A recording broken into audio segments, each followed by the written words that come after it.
We're very fortunate to have Mr. Sid Verma with us. He serves on our college advisory board, and he was graciously agreed to come and share his experiences and what he does. So, I brought in his a little bit of biography, but it's just a lot of stuff. So I'm not sure whether you want me to go all through that, but I'll go through some of them, right? So he specializes in a number of different areas: manufacturing and industrial production, of course, working as the vice president at the Aztec, automotive and aerospace that he has worked in the past, oil and gas industry, metals and mining, and then insurance industry as well, so he has worked. So he comes from a variety of different fields. He has 20 years of experience, and basically in all these different areas, what he has done is he has provided the companies and industry strategic problem-solving solutions and ideas that help them to be successful. So he has managed product and service business in Internet of Things, cyber, cloud, AI, and many others. And as you could tell, that he has managed multi-million-dollar operations and global teams throughout his career. Currently, he leads the digital and industrial solutions, again, providing that strategic problem-solving skills to Aztec Incorporated. And in particular, he's looking for next generation IT and OT capabilities for the global company. He specializes in digital transformation and Industry 4.0, and he focuses on operating model, that's OT, supply chain control, asset performance management, field services, manufacturing operations, quality and predictive maintenance, and creating smart, connected factory and intelligent products. He has worked before for Siemens, Danta, Hitachi, Ventera, Deloitte, digital IoT practices, and here he has managed over 80 million and worked with 250 different resources to focus on digital enabled growth and operation for these companies that I mentioned. He also worked in energy sector. Mm-hmm. So you just name which sector he didn't work. He probably worked everywhere. He also developed what's called Lumanda IIoT. Maybe you can tell us a little bit about that, an industry insights platform for Hitachi, LTD. So as you can see, he brings a perspectives from both consulting area as well as industry area. So he brings that very unique combination of perspectives in solving problems. He's a evidence-based, focusing on evidence for result orientation and customer success in strategy and innovation. He works on digital transformation, business development, product management, and operations advisory. And he has worked with clients from all over the world: Canada, USA, of course, UK, Germany, Australia, Switzerland, Belgium, France, Russia, and India, to just name a few. He holds MBA, of course, and then he also holds a master's and bachelor's degree in engineering degree. So please help me to welcome Mr. Sid Verma. Thank you, Danny. That's a pretty long. So for me, I was planning to do a little bit of this, so it's already covered. So part of it is actually a journey. When you start, you don't know where you're going to get. I didn't know. My dad was a mechanical engineer, so I thought I will be a mechanical engineer. I did mechanical engineering. I ended up so he was in HVAC basically, so low temperatures. I said, I'm going to do that, ended up in automotive, worked in 2 years. Then everybody was in the .com thing, so I said, everybody was going in IT. I said, I should do it too. I tried, went back to engineering. So I did my master's in Ottawa in computer vision. I have no idea what I landed into, but it turns out to be pretty easy, so you can do it. Then I tried to do a PhD, but it's for very smart people, and I realized I'm not very smart, so I dropped out. I work for Pratt & Whitney. They do all the engines, so I did engine controllers. So control systems engineering, which is not mechanical skill, but if you have gone through education, it teaches you how to learn new skills, so we learned that. And since then, it's been various different industries, various different jobs. And I mean, if you want to talk about any of them, let me know. I kind of built it more like a discussion because you guys are way smarter than me. You're 20 years upgrade to me, so you might have different questions and experiences that you would like to know. So here I started with Aztec, so what we do here. So Aztec, I'll cover later, but they make plants that make asphalt, so all the roads, and they're the market leader. So it's a funny picture that my company showed. So this is a plant that used to look like this, like 1920s around. And I mean, and Aztec here kind of built most of them, like they were the first ones to build. And this is how it looks like now, so it's kind of nice. So we talk about is like, hey, construction is not on the cutting edge, but it is still pretty good. So for the discussion today, I said, okay, maybe we can talk few things. And if you want to take it in any other direction, you want to do consulting, you want to do IoT, cybersecurity, we can talk about any of them. Career paths in different industries. What does it take to be a P&C insurance expert? I can talk about that. You can do it all. Like engineering is the best skill set you can do. Like believe me, if you do calculus and statistics and mechanical design, you can do everything. So talk a little bit about Aztec. It's the local company, one of the largest employers here. Then, you know, people say we make $1 billion and we make $100 billion. I wanted to just show you what does it take for us to make $1 billion sale. Like how much product do we have? How much engineering skill set, marketing skill set it goes to making that. So if you ever decide to be your own company, just wanted to show you what Aztec needs to do to make $1 billion sales. So we are, if you follow stock market, we are in Russell 3000, so top 3,000 companies in US. Then there are some new topics that might be of interest. So that's like traditional, so that's kind of my job. So I'm the president for the digital business. What does digital mean for like a sleepy industry like construction? What do they want to do? And how am I trying to move this forward? Then the next big thing is construction uses a lot of fuel, creates a lot of pollution, but it is also needed. So everybody's trying to move us in the sustainable direction. So what is that direction? Talk a little bit. This is engineering school, so I said this is one of the big things we are trying to do is modularization in engineering. And so some of the steps we are doing and what does it look like. And then I put in like an org structure of a typical company, like my company. So if you want to say, where do I start, where do I go? Or if you want to make your own company, what skills to hire. So I have these sections. I don't know if you want to cover anything else. You're not interested in construction and you want to talk about automotive. These are good. Anything else you want to add? Questions you want to ask? I have 140 slides. I can take you 5 hours in this. So.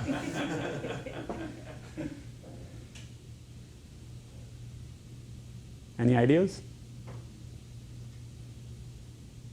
Who's going to first one to speak?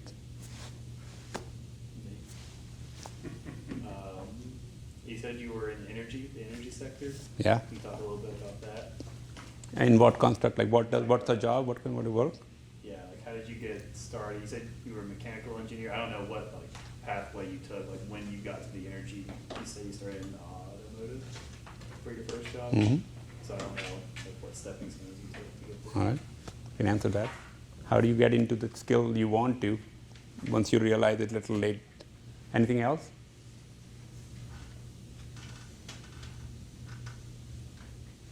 Nope. All right. So I can answer that one before I get into construction. So for me, I worked at a nuclear power plant, the world's largest, actually is in Canada, called Bruce Power. I stayed there for 1.5 years. And then when I was in Siemens, I was responsible for all the energy IT solutions that Siemens sells. And how I got into it, so usually what happens if you are in the middle of your career and your boss will say, I need to do something new, and you look around and most of the people will step back because people like their job, they're comfortable. There are very few people who say, okay, I can do this, maybe give it a try. So there will be a lot of these opportunities in your career, and then most of the time you'll find out that nobody knows anything, and you don't think you know anything, which is fair. Nobody knows anything. So you learn on the job. So as a management consultant, I was hired at nuclear power plant to look at all the IT they use, and especially IT they use in engineering. So example was radiation protection. What do you use, and how can you help us make it better?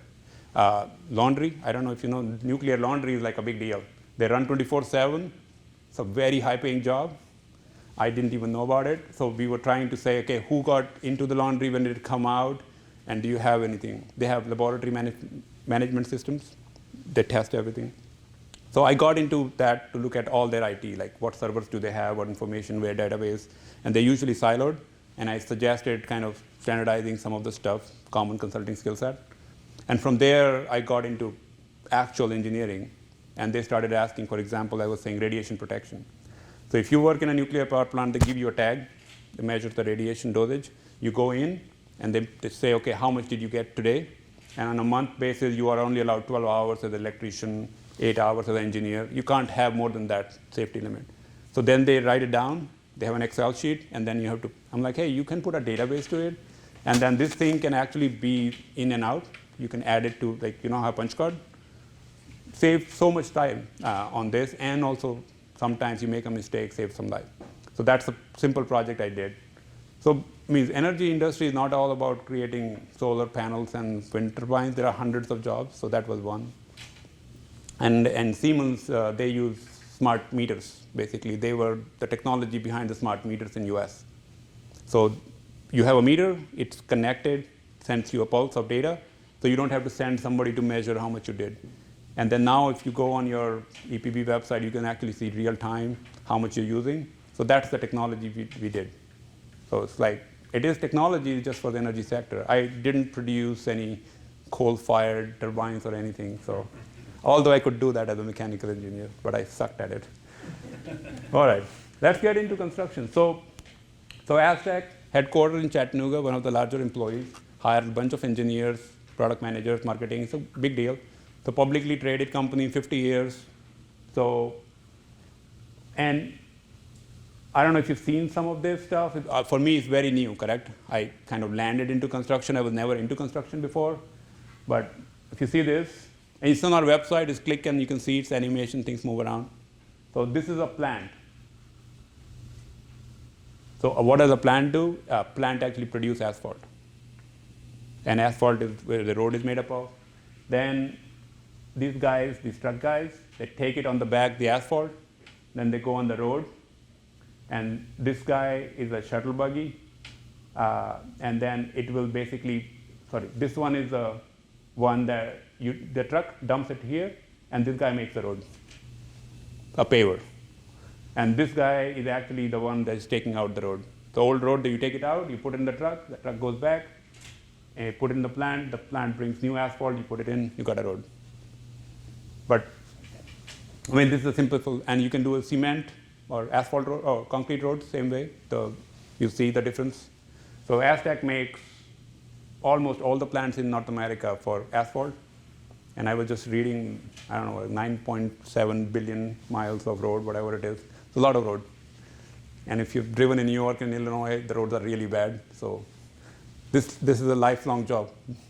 What do you do with the old road that was taken out? It's called RAP, typically, and it is all recycled back. Okay. Yeah, you pile it up, and then when you heat the new rocks, you put it back in. Almost all of it is recycled. Yeah. It is the asphalt roads are quite energy intensive. We have a very big burner, so like gigantic burner to heat the whole thing and mix it up. It's very hot when it comes out. I mean, this is just a sample. And for me, my world is actually what I call the rock-to-road solution. So I'm not in the truck business or the drum business. My job is to, let me do this. So these are kind of, I broke the steps down. And if you start thinking like an industrial engineer, first thing you want to do is do a process map. What are the steps do you do? Then what technology do you use? What are the people working on each? And then what I do, I have these 4 solutions that can help across the board do your job. It's on the website if you are interested. And this is kind of you start aligning yourself with a job too when you start getting a job. So first is controls and automation. So all the things that you saw, like the plant, it has big feeders, it has conveyors, it has big drums, it has burners. We control everything. So there is a person in the, just press a button and everything just happens. So we do that. Second is data processing intelligence. So the data that comes out of these operations, we can use it for reporting purposes first, and then you can start doing optimization analysis. And at that time, you start breaking it by a role. So there is a safety manager, there is a production manager, there is a quality manager. They each need the data to do their own job, and that's what we built here. Telematics, it's a big field. I mean, Chattanooga is actually one of the hubs of North America for telematics, especially the truck telematics. Most of the startups are here. And what they do is they collect the vehicle data from the engine plus the GPS to just say, okay, what are you doing? And when you're doing something, you should be on a plan, correct? So you have a UPS truck, you have a plan. Turn right, drop, turn left, drop. So you schedule in the morning how much you're going to do. Same thing for us. We schedule a paver and a truck is like you need to do 17 rounds of this. You need a paver from here to there for 8 hours of paving. So this guy is a box on top of the machine. It collects all the data on engine, idle time, running time, how much did you move, at what speed did you move, how much thickness did you lay down. The person who is planning the job knows if the job is getting done. And it also provides you feedback on if engine faults coming, the standard stuff, you're running out of any lubricant, something out of calibration, it provides all that. And last thing that we have is a newly formed group for robotics, which goes inside constrained space. I don't know if this one. These guys, they call them silos. They're pretty big. And over time, you put hard stuff in it, it erodes, corrodes, cracks. So the robotics division sends a robot inside. It has 2 differentials. I don't know, like a 4x4 truck. Each wheel can go up and down, goes inside, magnetic. It takes a high definition video and also does ultrasonics for thickness. So it's a constrained space. You don't want to send a person, and they send a person. It's tall, it's dirty, it's sharp, people get injured. So we try to do it using a robot. So this is for inside. We are trying to do a drone for outside. So this is the 4 divisions in my group, and that's my mandate of doing digitization to construction. That's where we are. So you need a lot of sites. For all big companies, when you start a job, like a good thing to check out what are their core values. Hopefully it aligns to what you want to do. Everybody will have it. Some people follow some part more aggressively than others. It's good to align your principles with what you're getting into. He doesn't say it make money. I like that to be there, but not a good thing to put there. Devoted. Yeah. This is a history of acquisition. So Aztec has bought lots of small companies, and you'll find for a company of a small size, they always are buying all these companies to consolidate the market. So I didn't know Aztec bought so many companies. So the way our industry and our company, they both align similarly. Or if you look at the big companies in the same industry, you'll see something similar. So you have on the top, the material solutions business. And what they're doing is they're trying to crush the rock, basically, for a road. So before you make if you make a brand new road, you're going to take the forest out, the trees out. You're going to chip the wood. You're going to take the topsoil out. And then you would break the big rock into small rocks. You have a screens to separate the clay from the rocks. That's all that, guys, on the top. The second guys are the plant manufacturers. They make gigantic plants that make asphalt and concrete and burners and heaters and hundreds of small things along with it. And the last guys are the ones which make the road, construction machinery. So they go take out the old road, collect it, put it in the truck, and then the other thing is when you get the hot asphalt or cement, they go and make the road. So they have these big rollers, so lots of stuff, exciting. So that's the overall industry, and I have lots of slides just to show you how many product Aztec makes. And just imagine we make $1 billion in sale across all of them, so you have to sell a lot. And how many engineers needs to design this, maintain it, service it. And that's a typical small company. So I'm going to run through this. You don't need to learn the names or remember any of that stuff. It's just like, so the big thing is unified drum, kind of. So big drum in which you mix everything. High wrap capacity plant. So wrap is the recyclable material that comes out of the road, and then typically every state decides how their road is built. And they will say, I need 40% in, 60% in, 80% in. So based on that, you have a different secondary drum. You have to heat it up and put it in. Small plants, movable plants. So outside of US, people don't have big plants. They have movable small plants. They make a road, they move. Concrete plants. So all the runways in the airports, you see in your backyards in the houses, these guys. Custom, we start getting into high-speed paving, like people who make bricks and stuff, they get these kind of plants. Horizontal, this. Then burners, everything you see, the refineries and stuff, they have all these different, like bitumen and oils, they need to mix it up. That's heaters, big heaters. This is the crushing thing I was telling you about, where you take the rock, break it into small pieces, and then put it in. So you should see some of this in action. I mean, it's exciting for first few times, then it gets boring. And then you have screens to separate the big from small. So you crush some, then you basically, if you have a home screen, same thing, just gigantic screens, and then they vibrate. So, and technologically, you have a mechanical design, and then we also do a little bit of condition monitoring. So if you're doing fast Fourier transforms for signal analysis, we do all of that stuff because you don't want harmonics into the design, otherwise it'll. So any of you electrical engineers or signal processing engineers, same thing, we do this here. Modular plants. I'm just showing you lots of, this is also fun stuff.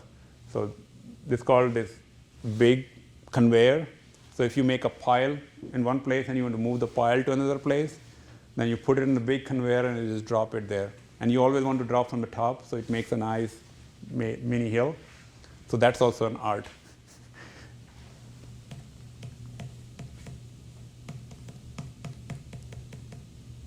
All right, did we finish? Okay, no, still going on. All right. You weren't kidding when you said I have 150 slides. I want to just show you how many products that we have to make $1 billion sale. And how much do this tiny road construction industry needs? Like, go ahead. So which one of those three categories does Aztec make the most money from? Make the most money. So that's called gross margin in a business. Typically, the crushing business has the highest gross margin, as those things are very heavy-duty design. The largest sales are in the plants. A typical plant costs between $8 to $10 million. Lower gross margin than the crushing, so the topmost is the crushing. And if you go into mining industry, that's basically what they do. They blast the whole thing out, put it in like gigantic trucks, and crush it into small pieces. That's mostly the mining business. How does the actual paving machinery compare to the other? In terms of gross margin? Yes, sir. So it's public information. So there is something called SEC website, and there is something called a 10K form. Every public company has to put their earnings. So every quarter, everything is there. So if you want to compare also. But yeah, the construction machinery, so we are considered the Cadillac of construction machinery, high-end stuff. So the gross margin is the lowest among all three of them because people don't want to put in a lot of money on road. So how does the quoting process work for road? That's actually interesting. So like all the roads that we are given, they're usually on the lowest price bid. So the operators who are making this typically don't want to pay too much. But so for us, this is the lowest margin among all three of us.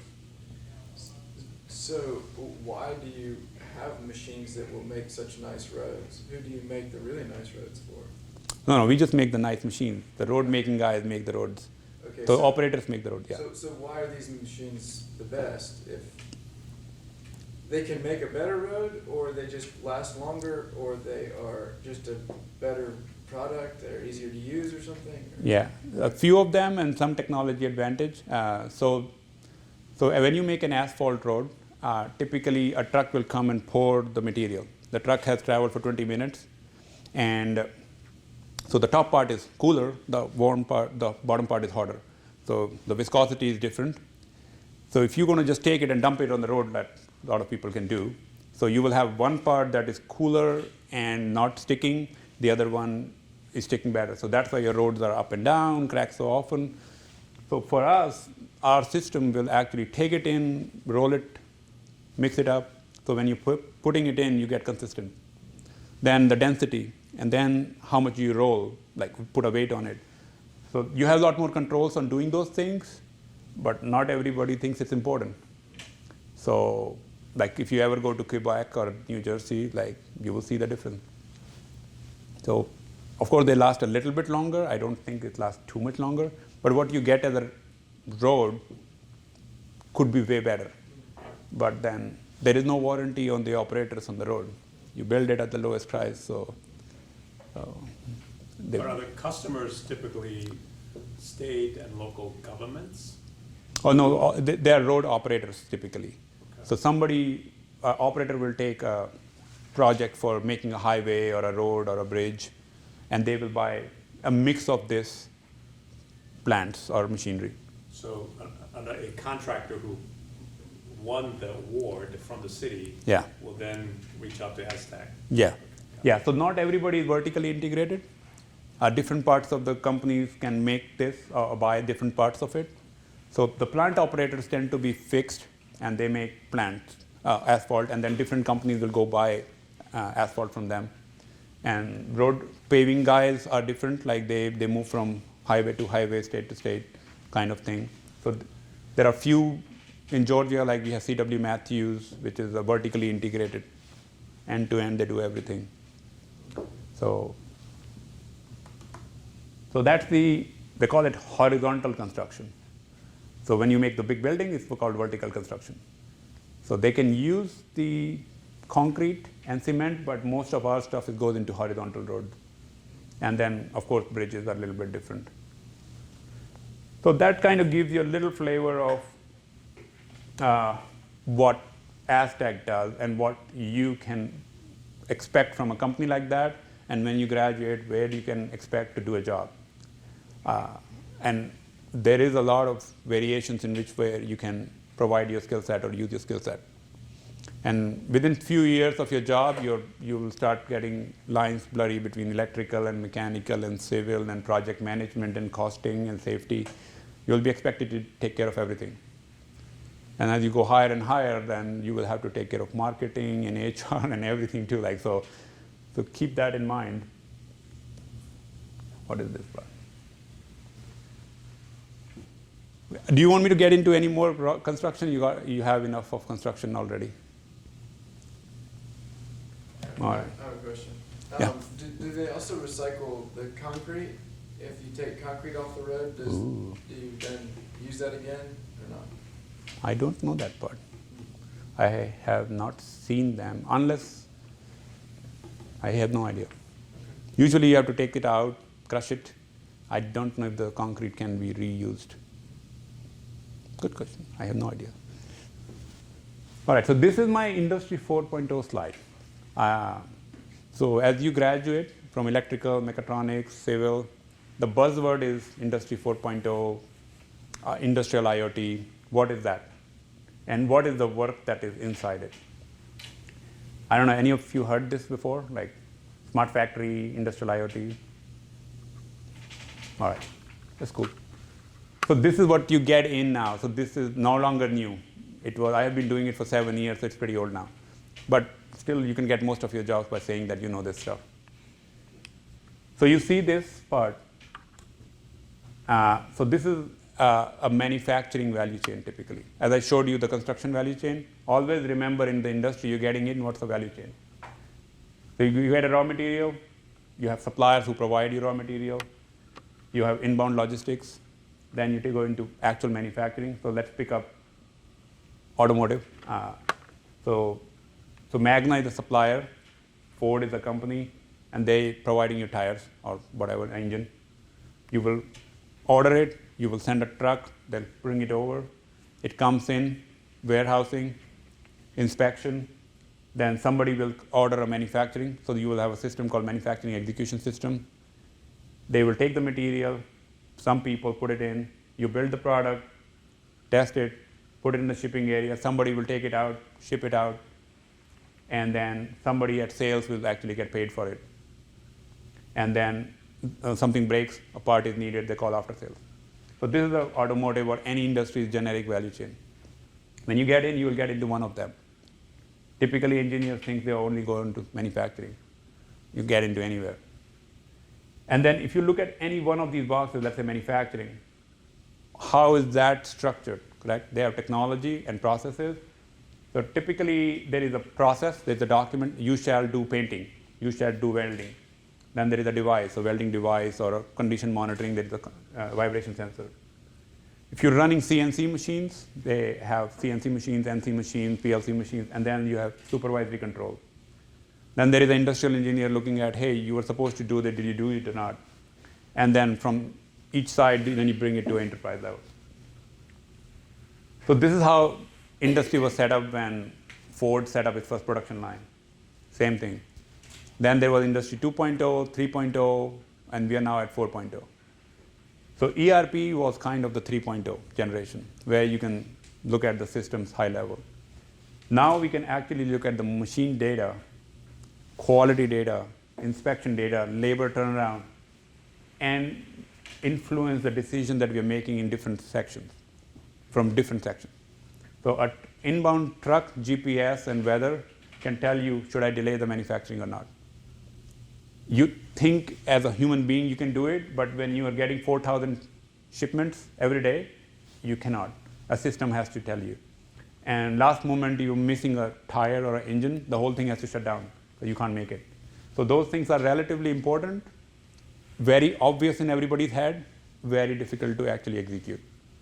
So before they were a system-to-system thing, their Oracle sent to my Oracle, which is the ERP system. I shipped it, it should get by 22nd, you can do it. But now we can actually put a system in between, which is real time, to say, actually it's not going to get on 22nd, get on 24th.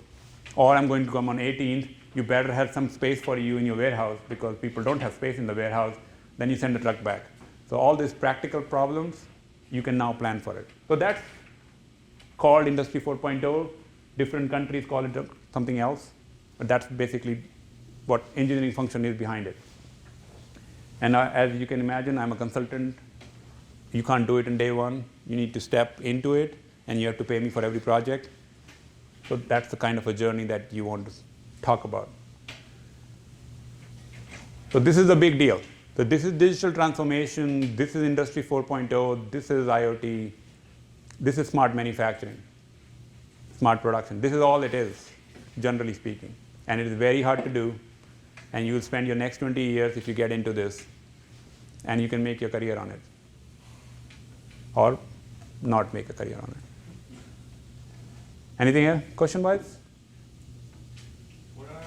So before coming back to school, I was in manufacturing for 5 years, and I could see challenges with a lot of old school, maybe 3.0, even 2.0 mentality. I guess, what challenges do you see and kind of how to overcome them when it comes to maybe company cultural barriers of, hey, we've been we've been doing things a certain way for a long time, and we like our ERP, as far as taking companies essentially to the next level.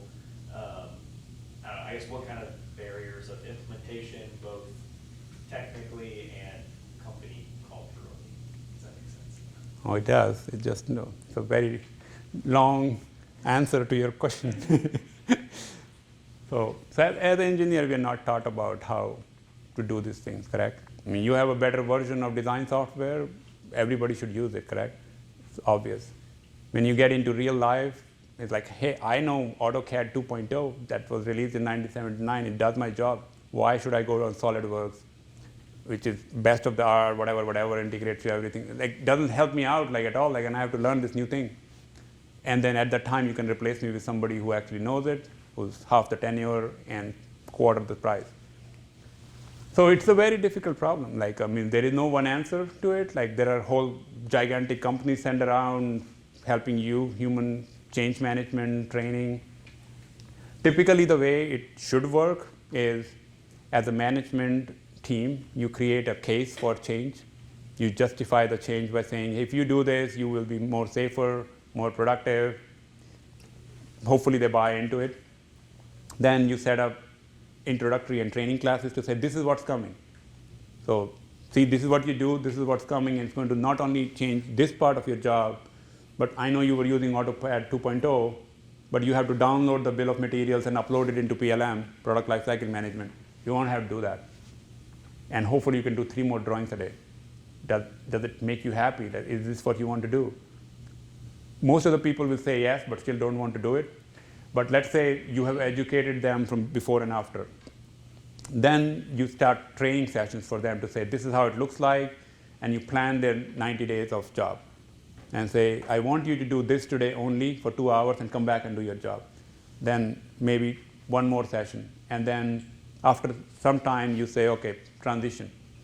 It's a hard cutoff, and you always have a coach at that time to train them to use it. And once you're coaching, there will be hiccups that will stop production, stop work, and you will like to go back because not everything is perfect. And then you kind of live with that. There is no way back now. And then you keep going. And a lot of the time, the whole job changes.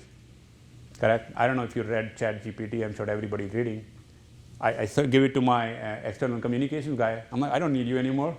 I can just write this thing like, I just wrote in front of him, is like, what's the future of asphalt in construction? And he wrote me like a gigantic essay. So, but there is always going to be new technology, but you will find the job I was doing and I was trained on, the jobs don't really go away, just nudges and become something else. And we create more work for ourselves as a society. I don't know, nothing has ever gone down. Like, I mean, I have the smartest phone in my pocket. I still work more hours than I started with. So it'll never go away. But this is how it is. Like, and you can go a level to a person, to a department, to a company. Like, we just bought a company from France. And we took all their product and processes and we were teaching ourselves how to use it, and we shut down everything we're doing. So it's called a reverse technology merger or acquisition. You buy a company for their process and technology, or you can hire a management consultant to do it, or you can come to university and learn it for yourself, which is also a great idea. Satisfied? So what I am doing with the skill set, correct? So I got these 3 divisions. They have their own products. And I am taking the products I got and changing the way they do their business in the field. So I put a control system in front of every machine, one technology, one architecture, multiple deployments. Then I put my IoT data collection telematics system. So controls the machine. I get all the data to make the reports and optimization algorithms. And then from that, I tell everybody what the job they do and how can they do it better.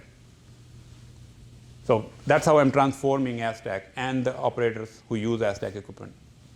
There are also a bunch of other things like remote diagnostic center and stuff. So this is for me, correct? I'm telling my company, this is what I'm doing. This is what I tell the clients. This is how you run your ship. So you run multiple sites. Somewhere you do rock crushing, somewhere you do forestry, somewhere you're doing asphalt. You have some databases, some control systems. usually from different companies, different ages. How do I get you to be Industry 4.0? So these are different sides. Of course, you have cybersecurity, data analytics, and other things that we don't provide, we use. So we started providing this. So the previous slide, internal facing to Aztec, this is client facing to Aztec. So if a client has a CTO or IT department or operations department, they like to see this. My guys would like to see this. So anyway, so I mean, this is kind of a sample of how the product looks like. So I said there are 4 products. So this is controls. There are so many sub-versions of controls. So asphalt, sometimes you make it in a batch, sometimes you make continuous, sometimes you're portable. So, oh yeah, we have tank terminals, lots of stuff. So these are products. Oh, and we have apps, we are also technologically not that behind. So everything has an app so people can do their job. So this is live job. Somebody's on the field to tell them what to do, where to do it. This is bin monitoring. So the big bins have liquids and volume. So we measure in real time what stuff you have. This is a quality manager profile, what data they get. They sample every 6 hours. They analyze it, put the data into this. Plant operations, so operations manager or a chief operations officer will look at what is every plant doing, how much it is doing, are they doing as per plan or not. Telematics, this is what it does.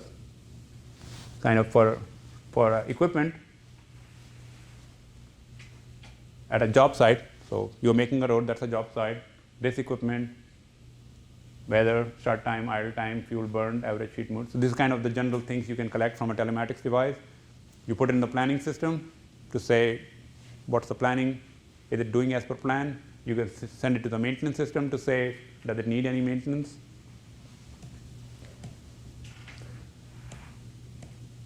Robotics, that's the robot I was telling you about that goes inside, magnetic, attaches itself, takes pictures and stuff, and that's the operator's console. All right, so that's me and Aztec. That's done.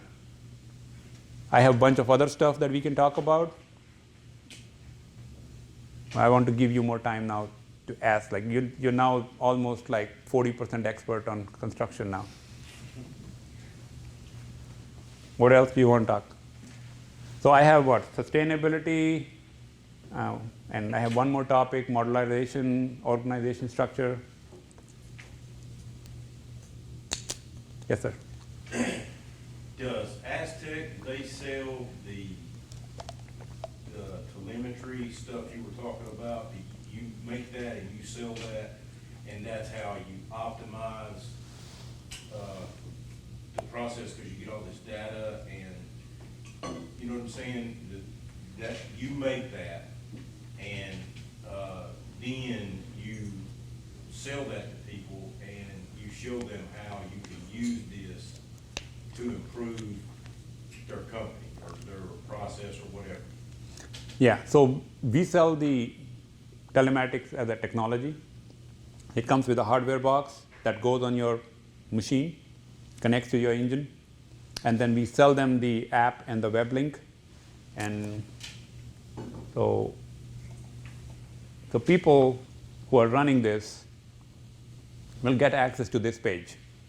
So they can actually use it the way they want.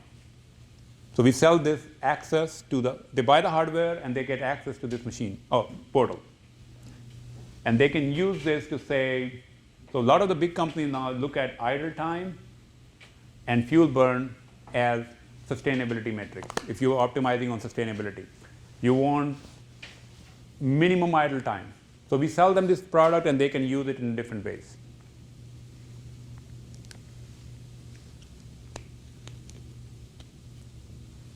That makes your system more competitive compared to others, because now it provides not only just the machine, but the technology on top of it, right? Yeah.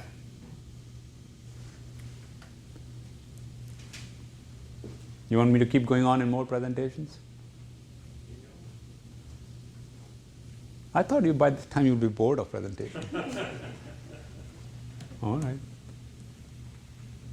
How close do you think you are to fully automated road equipment? It seems a pretty straightforward process. I mean, roads are generally pretty straight, and where it's controlled remotely. So there are many pieces of equipment that you need simultaneously on the road. So by itself, one equipment can be automated. So in my mining days, we had the haul trucks automated. So the haul trucks are the big trucks that you put the big rocks, and it starts from the same place, it follows that winding road in a mine and comes back to the same place and dump it. They had the same job. Our job, individually, one machine can be automated, but the thing is, the way it works is, you're seeing new asphalt coming in, and then if it is not there, it is delayed by 5 minutes, then you have to stop. And also, your heater sometimes gets cooler, so you want to heat it up. And there are like 4 lanes or sometimes 6 lanes, so you need to match the lanes. I mean, the curb's always not the same size, the thickness of the road is small. So most of the stuff kind of works by itself, like a truck will come, dump it in, somebody just, the operator is actually on the road, the whole machine is kind of running with a joystick kind of thing. So they want to just make sure they don't create a line between the two paths. So, I mean, also is one of the largest employers in US. That's why we don't make the best roads, I guess, assuming. I mean, you can actually make a road that will not go away, like if you really want to. But, so it's a huge employer, correct? Like, we want to make roads every year. I mean, you look at Quebec, like, they just make road every day, I guess, there. But that's, I am from Quebec, so we used to have a joke, we have 2 seasons, correct? So one is the road making season and the rest of the season. So, yeah, I mean, it's also a big recycler. So, you know, you won't imagine they put everything they want to recycle into it, like diapers and stuff. Everything goes in, like the road. It's a good place to dump it, correct? So. You had mentioned this earlier, but so if Aztec were to pave a road, could you say what percentage of that road is recycled and what percentage of that will be fresh rock? Yeah.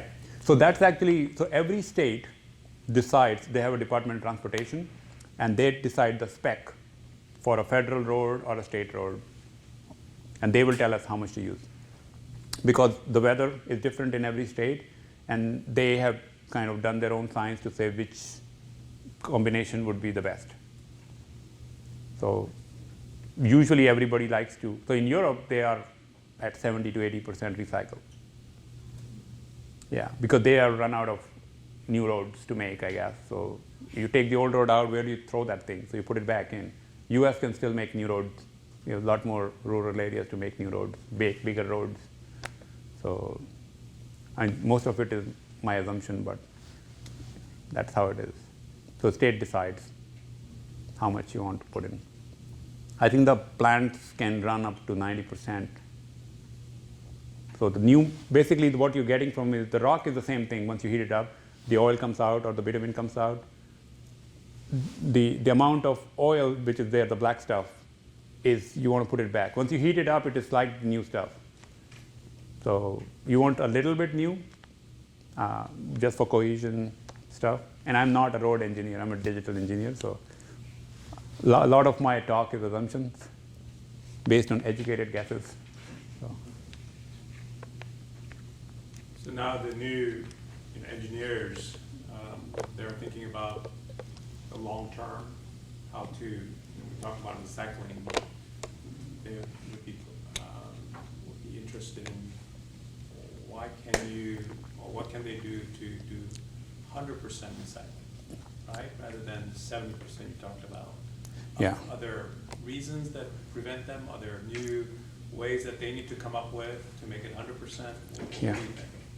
Yeah, so I mean, there is a lot more. So usually that rock stuff is not the big polluter or an unsustainable part. So in a new road, they will say, put 70% of old stuff. We don't actually have a lot of old stuff typically. So if you actually say 100%, we'll run out of road making material. So the state will say, based on Texas is super hot versus Montana, which is super cold, what works. They will tell us. So the technology exists to put all of it back. So on sustainability, one of the cool things we are doing is a company called Carbon Cure.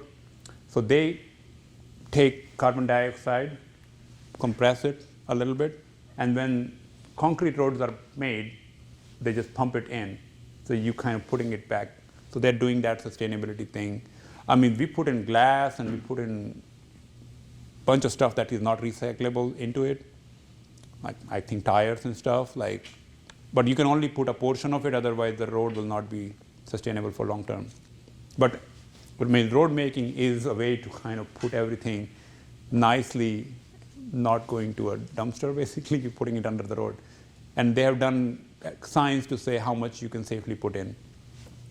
So, I mean, these technologies are there. There are other things. I mean, there are chemicals that are created, dews and stuff. So we collect them now. Before we used to let it go, and then condense it and store it and put it back in. So it's not a very high margin business, but it's more requirement generated by the government. You put in the mandate, then everybody has to do it. Everybody's cost goes up. Life is great. People will rarely do it out of choice, because then they will lose the contract. Is there a price difference in a road made out of new rock versus a road made out of more recycled material? Well, you don't have to buy the material. So I'm pretty sure. And with the caution sign, I'm not from that industry. So I've never made a road. So I make mostly digital solutions. So, but I think I'm right. Yeah. You want me to go through this? Ran out of questions? What about you? Any questions so far? Which class you are in, right now? Master student. You should know everything by now. Which area of, what are you doing in your master's? Civil engineering. Civil engineering. All right. All right, so this is a sustainability initiative we have in our industry. So when we start sustainability, you start with ESG, that's the buzzword. And like companies are being monitored on ESG.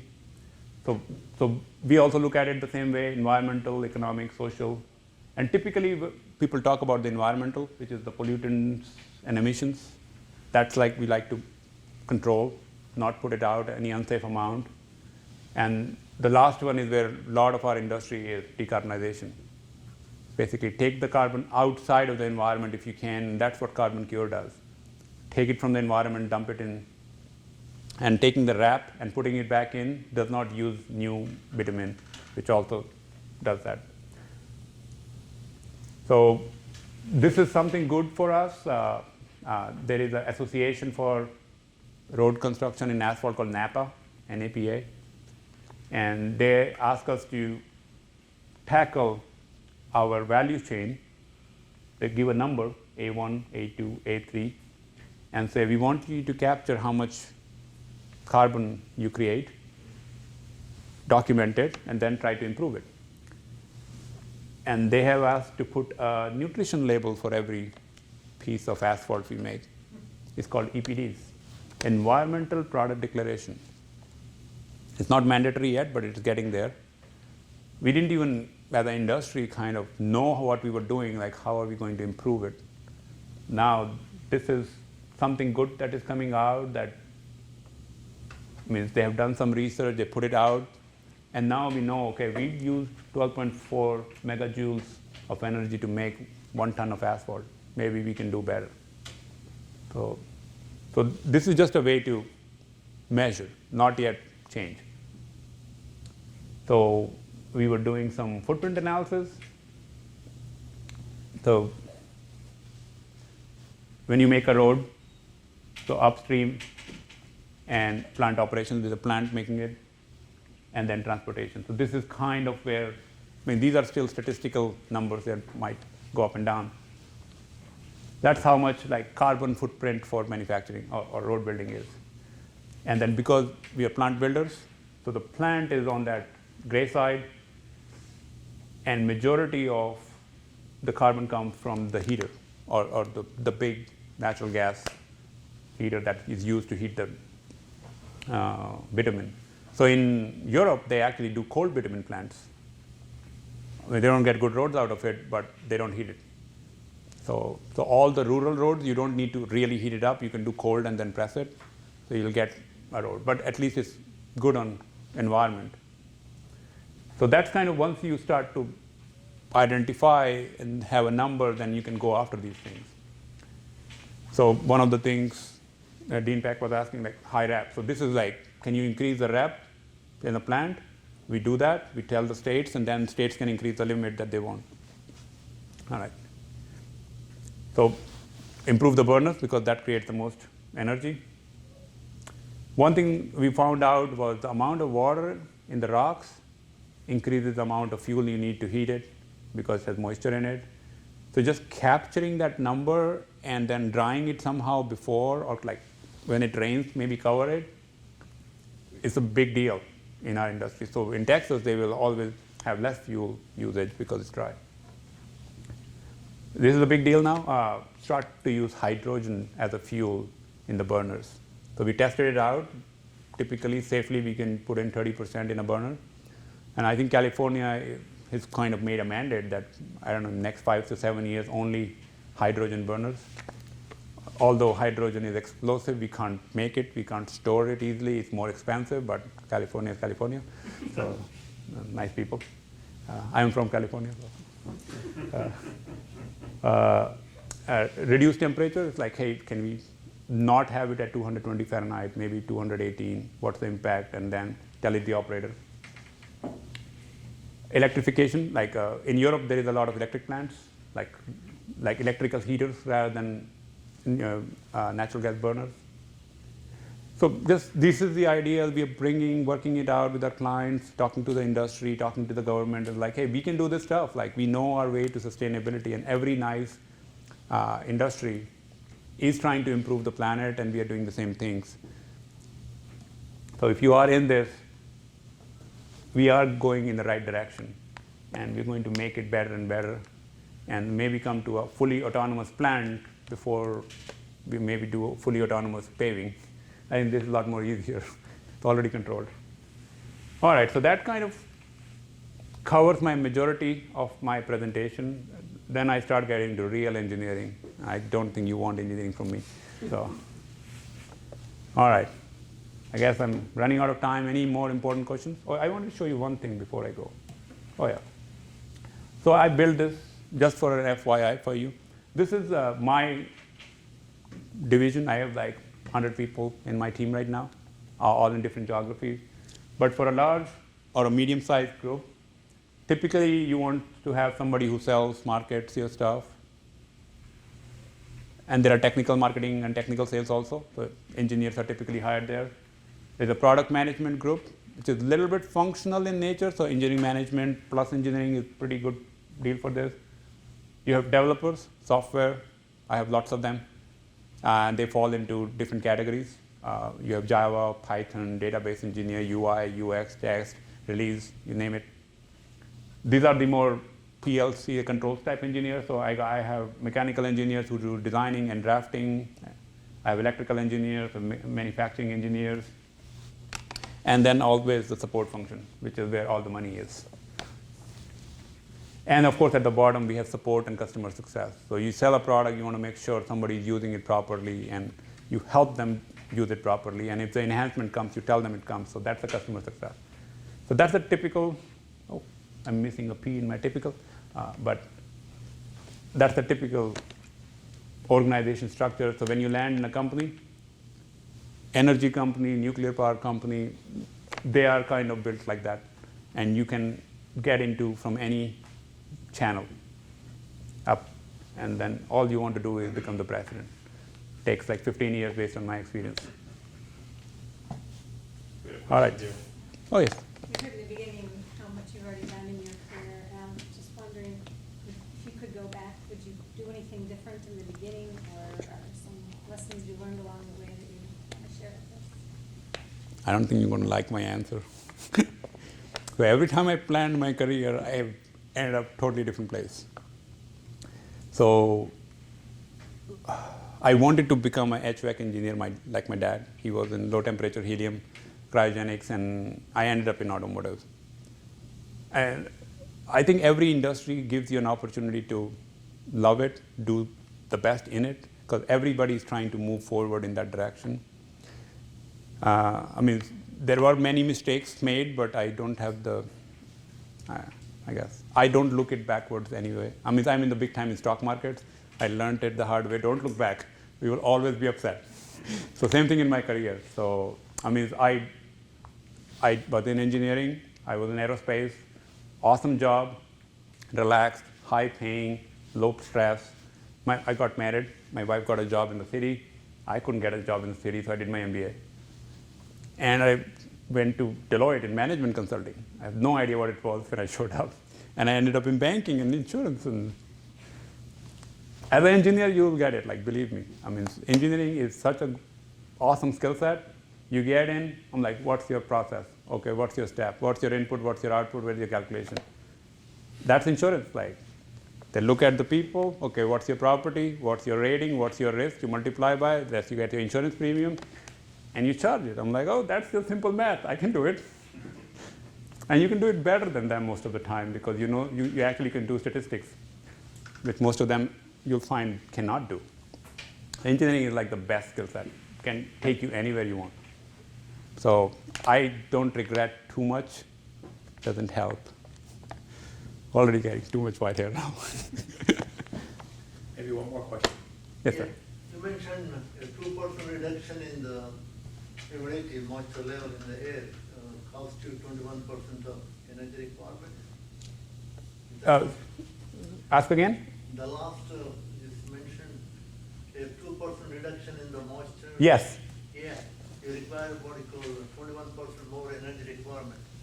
Have you guys thought about what you call using some energy recovery technologies to reduce your energy requirements, like desiccant valves, or the new membrane is coming up. It is just have been internationally published a few months ago, but it is not yet. I don't think it's being marketed yet. But you have the potential of reducing about 25% of energy in any region of the United States. You know, there are 5 different regions in the United States. Actually, American Society of Heating, Refrigeration, Air Conditioning Engineers have come up with. So you have the potential of reducing 25% of energy requirement in order to control the HVAC equipment. And the same thing goes, you know, most of the HVAC equipment, especially if you go in the summertime, they happen to consume more energy in the winter time in the northern region. Mm-hmm. But there is also simultaneous control on the humidity level. Okay. Humidity level. So you have the potential of saving 25% of energy requirement as far as the energy, what we call HVAC is concerned, throughout the country, you know, different regions. So if you use the energy, air-to-air energy recovery technology, you might reduce the quite a chunk of the 21% you showed in this slide. So, no, so you're available on the weekends, I guess, now? See, that's what we need. I am not the smartest engineer in the room, but I buy your theory, and I just have to connect you to the head of engineering. I mean, this is the big deal, like, and this is the easiest deal for us to fix. Who is the head of the engineering there now? So Mike Warner, he sits in our manufacturing facility in Chattanooga. Yeah, I mean.